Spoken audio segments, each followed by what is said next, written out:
जोहार। मैं आनंद कुमार और आप देख रहे हैं जनमन की बात। आज चर्चा इस बात पर कि आखिर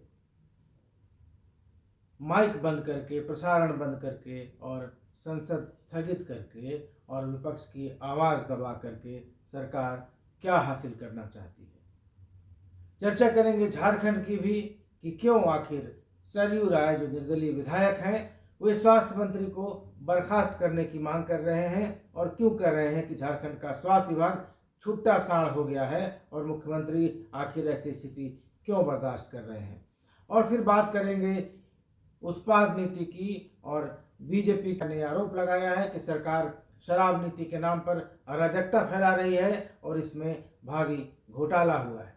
करेंगे इस पर चर्चा, लेकिन पहले चैनल को सब्सक्राइब कर लीजिए।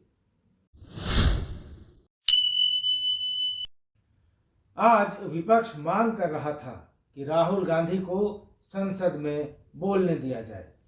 पहले राहुल को बोलने दो के नारे लगे, स्पीकर मुस्कुराए, इसके बाद कार्यवाही प्रसारण की आवाज म्यूट हो गई, फिर इसके बाद संसद स्थगित हो गई।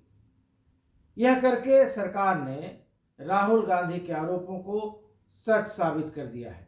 कुछ दिन पहले ही राज्यसभा के सभापति और देश के उपराष्ट्रपति जयदीप धनखड़ गरज रहे थे कि राहुल गांधी की हिम्मत कैसे हुई यह कहने की कि संसद में उनका माइक म्यूट कर दिया जाता है। अब पूरी संसद को म्यूट करने को लेकर वे क्या कहेंगे, ये एक सवाल है।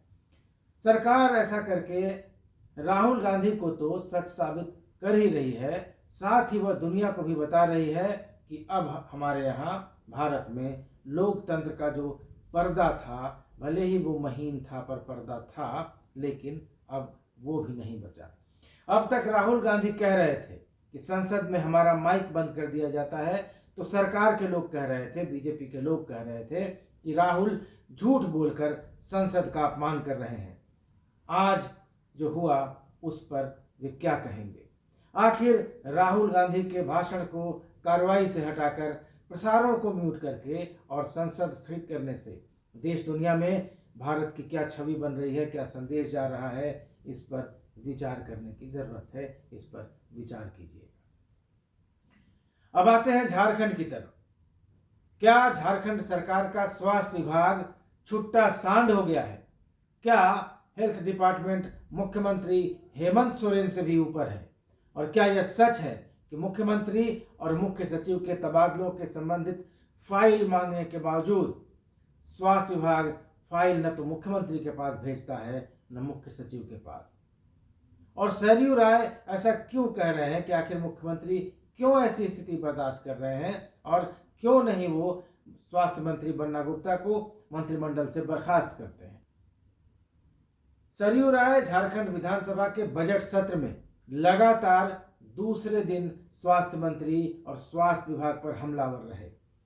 कल यानी 16 मार्च को उन्होंने स्वास्थ्य विभाग में तबादला पदस्थापना में स्थापना यानी एस्टैब्लिशमेंट कमेटी के नियमों और मानदंडों का उल्लंघन करने का आरोप लगाया था और कहा था कि स्थापना समिति की जो गाइडलाइन है उसका उल्लंघन करके 100 से ज्यादा लोगों के तबादले किए गए हैं। यही नहीं, इन तबादलों में जिन तबादलों में मुख्यमंत्री की स्वीकृति ली जानी थी उसका भी पालन नहीं किया गया है। सरयू राय ने आरोप लगाया कि मुख्यमंत्री और मुख्य सचिव के मांगने पर भी फाइल उनको नहीं दी जाती है।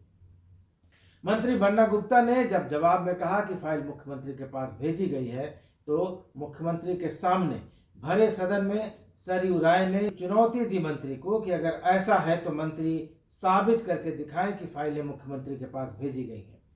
स्पीकर ने मामले में बीच बचाव किया और निर्देश दिया कि तबादलों की फाइल मुख्यमंत्री के पास भेजी जाए और मुख्यमंत्री फाइलों को देखने के बाद फैसला करें। विधानसभा के चालू बजट सत्र में सरयू राय ने कल कहा था कि मनचाहे तरीके से ट्रांसफर, पोस्टिंग और प्रतिनियुक्तियां की गई हैं। इसका जवाब देते हुए स्वास्थ्य मंत्री बन्ना गुप्ता ने कहा था कि वह मंत्री को जो अधिकार मिले हुए हैं उनके तहत ऐसा कर रहे हैं और यह भी कहा था कि सरयू राय जब मंत्री थे तो उन्होंने भी यही सब किया था और उन्होंने कुछ कागज भी दिखाए थे सदन में और कहा था कि इसके प्रमाण उनके पास है। सरयू राय ने आज इस पर पलटवार किया और कहा कि मंत्री ने सदन में जो कहा है वो झूठ है। उन्होंने कहा कि अगर यह मान लिया जाए कि उन्होंने गलती की थी, यानी सरयू राय ने गलती की थी, तो क्या यह स्वास्थ्य मंत्री उस गलती को दोहराएंगे? कल जब मेरा ध्यान आकर्षण था उसमें 100% असत्य बात माननीय मंत्री ने कहा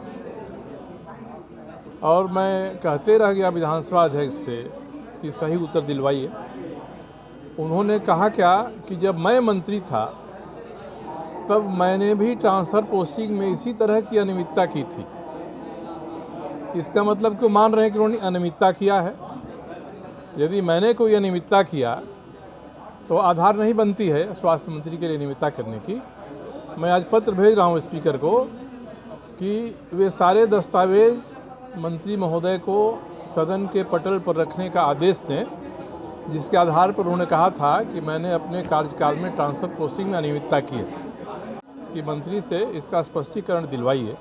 और ख़ास करके स्वास्थ्य विभाग तो लगता है कि सदन की बात नहीं सुनता है। मुख्यमंत्री के यहाँ से फाइल मांगी जाती है, फाइल नहीं देते हैं। तो ये तो पर्याप्त कारण है कि मुख्यमंत्री सामूहिक दायित्व का जो सिद्धांत है उसका उल्लंघन करने के कारण स्वास्थ्य मंत्री को अविलंब मंत्रिपरिषद से हटा दें। अब क्यों वो बर्दाश्त कर रहे हैं? आखिर मुख्यमंत्री की नहीं चलेगी, मुख्य सचिव मांगेंगे, संचिका नहीं आएगी स्वास्थ्य विभाग से, इससे गंभीर बात क्या हो सकती है? तो मैंने आज कहा खड़ा होकर कि अध्यक्ष महोदय, ऐसा लगता है कि सरकार ने स्वास्थ्य विभाग को छूटा सांड करार दिया है कि राज्य भर में जहां मुंह मारना है, जहां चरना है, वहां चरते रहो। सरयू राय ने मुख्यमंत्री से मांग की है कि वह बन्ना गुप्ता को स्वास्थ्य मंत्री के पद से हटाएं और स्पीकर से मांग की है कि वे मंत्री से स्पष्टीकरण पूछे इस गलत बयानी के लिए। सरयू राय लगातार, जैसा कि जानते हैं, मीडिया में भी आता रहा है कि स्वास्थ्य विभाग को लेकर हमलावर रहे हैं, स्वास्थ्य विभाग की खामियों को उठाते रहे हैं और कई मौकों पर उन्होंने स्वास्थ्य मंत्री बन्ना गुप्ता पर गंभीर आरोप भी लगाए हैं। पिछले साल विधानसभा सत्र के दौरान उन्होंने अपने वक्तव्य के बीच में टोके जाने पर नाराज होकर बन्ना गुप्ता को भ्रष्ट मंत्री कह दिया था। इसके बाद सरयू राय ने स्वास्थ्य मंत्री पर कोविड प्रोत्साहन राशि में गड़बड़ी करने का आरोप लगाया और कहा कि स्वास्थ्य मंत्री और उनके मंत्री कोषांग में तैनात कर्मचारियों और अधिकारियों ने गलत तरीके से कोविड-19 प्रोत्साहन राशि का लाभ अपने लिए स्वीकृत कराया था। सरयू राय ने तब तमाम दस्तावेज भी दिखाए थे विभागीय। इसको लेकर स्वास्थ्य विभाग ने रांची के डोरंडा थाना में उनके खिलाफ मुकदमा भी दर्ज करा दिया था और इधर स्वास्थ्य मंत्री बन्ना गुप्ता ने सरयू राय के खिलाफ एक मानहानि का मुकदमा भी कर दिया था, जो अभी चाईबासा के MP MLA कोर्ट में चल रहा है। तो इसके बाद पिछले महीने सरयू राय ने आरोप लगाया कि मंत्री स्वर्णरेखा नदी में पोकलेन और JCB जैसे मशीन लगाकर नदी का पेट फाड़ रहे हैं और यह सरकार के नियमों का, कानूनों का और साथ ही प्रदूषण नियंत्रण के कानूनों का भी खुला उल्लंघन है। तो देखना है कि अब सरयू राय ने जो सवाल उठाए हैं उस पर सरकार क्या जवाब देती है। ये देखना दिलचस्प होगा और यह भी देखना दिलचस्प होगा कि बन्ना गुप्ता इस पर अपनी क्या प्रतिक्रिया देते हैं। आज झारखंड विधानसभा में ही शराब नीति पर बात उठी, घोटाले का आरोप लगा। झारखंड में शराब नीति भी नियोजन नीति की तरह विवादास्पद होती जा रही है। आज विधानसभा में भाजपा के विधायक विरंची नारायण और निर्दलीय विधायक सरयू राय ने सरकार को उत्पाद नीति पर घेर लिया।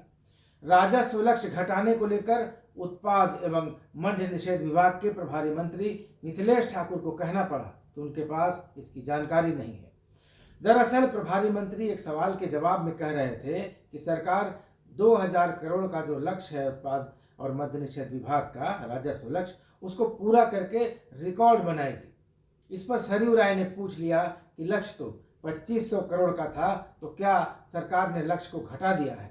इस पर मंत्री असहज दिखाई दिए और उन्होंने कहा कि उनके पास इसकी जानकारी नहीं है। उन्होंने कहा कि जो भी लक्ष्य है उसको घटाया नहीं गया है। उसके बाद उन्होंने कहा कि अगर लक्ष्य जो भी होगा उसको जो कंपनियां हैं अगर वो गड़बड़ी कर रही हैं तो उनसे पेनल्टी लगाकर लक्ष्य वसूला जाएगा। इधर विरंची नारायण ने आरोप लगाया कि शराब के कारोबार में बड़ा घोटाला हुआ है कि सरकार का इसमें पूरी तरह से संरक्षण प्राप्त है। सरकार के शीर्ष स्थल पर जो लोग बैठे हैं उनका संरक्षण प्राप्त है, मुख्यमंत्री स्तर के लोगों का संरक्षण प्राप्त है। सवाल उठता है कि आप जल जंगल जमीन और स्थानीयता की बात करते हैं, लेकिन आपने झारखंड की कंपनी को काम नहीं देके छत्तीसगढ़ की कंपनी को बुलाकर काम दिया। ऐसी कंपनी को काम दिया जो आकर के न सिर्फ शराब का जो होलोग्राम है वो खुद छपवाने लग गई, बल्कि शराब आधा पानी डालकर पैक करने लग गई। कीमत अगर उसका किसी का 1500 रुपया तो 3000 में बेचने लग गई। तो घोटाला सिर्फ कागजी नहीं है, उसके अलावा भी घोटाला है कि ये जो दोगुना लगभग आपने मूल्य आपने निर्धारित किया, किसके कहने पे किया और वो राशि कहाँ जा रही है।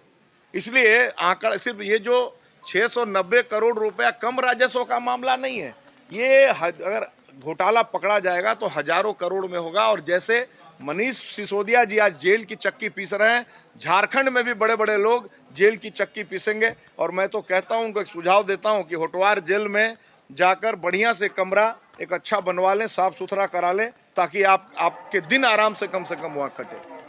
जो लक्ष्य रखा है राजस्व वसूली का इस वर्ष 2500 करोड़ रुपया, उसी को घटा के 2000 करोड़ रुपया करना चाह रही है। मैंने पूछा, मंत्री ने कहा कि जानकारी नहीं है इसकी। और विरंची जी का सवाल, मेरा सवाल, बात एक ही आती है कि नीति कोई बने, अगर नीयत सही रहेगी तो नीति सही तरीके से लागू होगी। अगर नीति सही तरीके से लागू नहीं होती है तो इसका मतलब कहीं ना कहीं नीयत में खोट है। अगर प्राइवेट से आप होलोग्राम छपवा लेते हैं, साहब आप जिनको आपने प्लेसमेंट एजेंसी से रखा है बहाल करके शराब दुकान चलाने का, उनको आपने आज तक महीना नहीं दिया, दुकान का किराया नहीं दिया, ये सब कटौती होगी तब तो और घट के आ जाएगी कम राजस्व की वसूली। तो इसका नतीजा है कि सभी शराब का ज़्यादा दाम ले रहे हैं, शराब में पानी मिला रहे हैं। और अब नीति बदलने का कोई अर्थ नहीं है, क्योंकि राज्यपाल महोदय ने कहा और साफ तौर पे फाइल में मेंबर बोर्ड ऑफ रेवेन्यू ने लिखा। मेंबर ऑफ रेवेन्यू की बोर्ड अगर विभाग नहीं मानेगा तो ये सबसे बड़ी गलती विभाग की है। सर्वोच्च अधिकारी राजस्व परिषद के सदस्य होते हैं इस मामले में। इसलिए शराब के मामले में बिल्कुल सरकार की तरफ से जानबूझकर ऐसी स्थिति उत्पन्न की जा रही है कि राज्य में अराजकता की स्थिति पैदा हो। अब इससे किसको कितना नफ़ा हो रहा है इसके बारे में कोई आंकड़ा हमारे पास नहीं है, मगर जब सही जवाब सदन में नहीं आ रहा है तो इसका मतलब कि कहीं न कहीं अनियमितता है, घपला है, घोटाला है। तो ये तो थी आज की खबरें। मिलेंगे अगले वीडियो के साथ एक नए विषय के साथ, तब तक दीजिए इजाजत। धन्यवाद, नमस्कार।